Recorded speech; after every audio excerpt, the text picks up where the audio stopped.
Welcome to episode 2 of Exploring the Streets of Damascus. This is Al-Midan Street.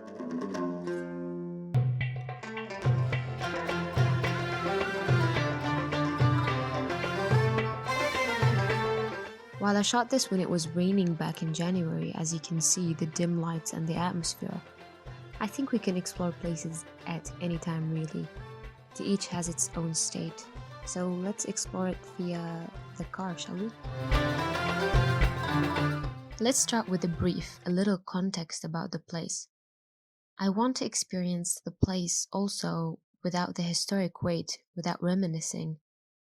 Maybe I would at times because it's necessary to provoke a sense of awareness. We are in the capital city of Damascus.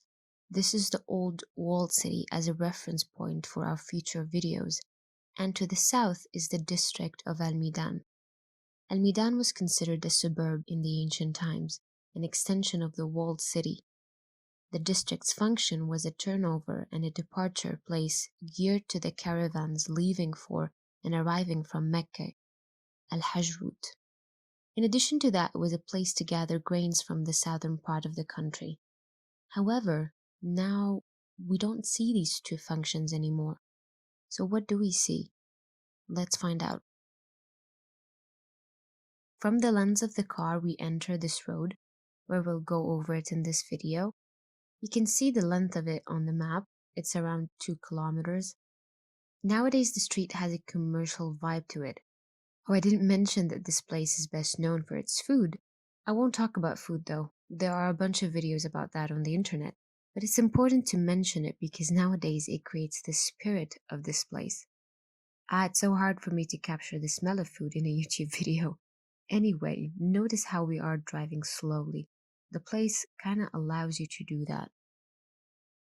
To be critical right away, you won't enjoy walking here. The sidewalks are narrow and their widths change from one zone to another, which makes people turn to walk on the street. Despite that, people are still always buzzing here. In times of festivities, you won't be able to drive in your car because people are everywhere.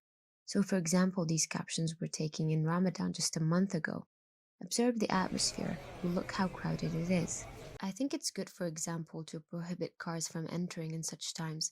So to capture what I'm trying to say on the map is that this whole street can become a whole promenade in times of festivities. In every equation, adding cars is an ugly thing, but I'm trying to come up with something here. What if we eliminated parking and extended the sidewalks and allowed cars only to bring food, supply to restaurants, or maybe to park for a few minutes to buy food and leave? The urban scene would breathe a little and people would appreciate it. And now you'll say, where do we go with all the cars? Well, since the place is already changing as new buildings are taking over, and there are no such regulations for keeping the historical buildings as far as I'm seeing. I'm talking from an absurd point of view. Why not invest in a parking building? Because we keep seeing more commercial and food facilities and they need good infrastructure. I'm saying this because this can be implemented right away. Like between day and night, we see new buildings are just out there out of a sudden. So why not? Here comes my existential problem. Along the middle of Al-Midan Street, a huge cut happened. A bridge that has been constructed in around the 70s, as a way to welcome modernity into our lives, a European urban planning perspective. It just intervened with the cohesive fabric. In the city of Damascus, there isn't a good example of successful historical interventions. These interventions always disrupt the place and make it chaotic. This is the same case with Al-Thawra Street, our first video of the series. We can summarize why this issue of cutting the urban fabric keeps occurring from a few lines I came across in a book called Urban Form in the Arab World. There is no rational explanation as to why this axis, hundreds of kilometers long, should have cut its way through the heart of the old city instead of simply bypassing it.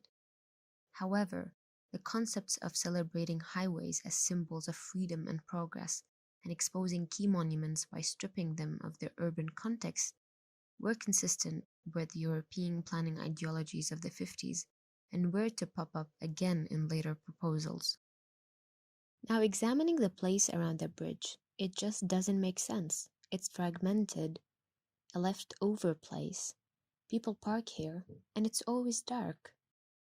It's sad to think that there are no traces in this part of a historical scene, that you are suddenly in this hostile place. And I emphasize here, what if it was a public square that connects the first half of the street with the other? Just imagine the other alternatives and what can be done instead.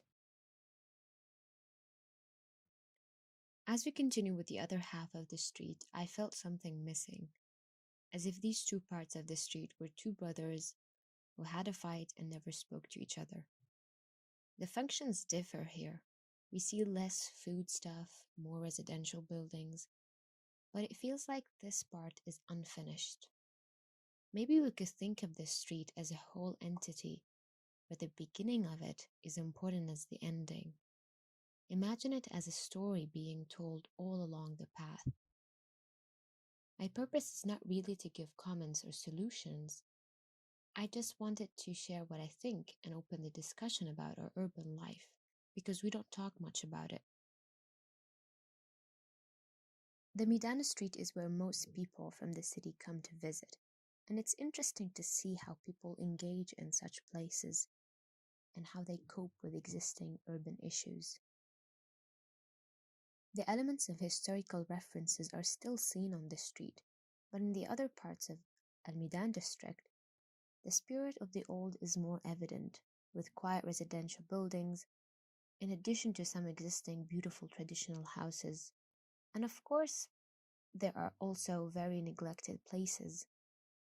There are a lot of things that can be said on Al-Midan Street, and the district as well. I'll end my rant here and give the floor to you. Tell me your thoughts. If you found this video interesting, consider subscribing, and I'll see you in the next one. Thanks for watching.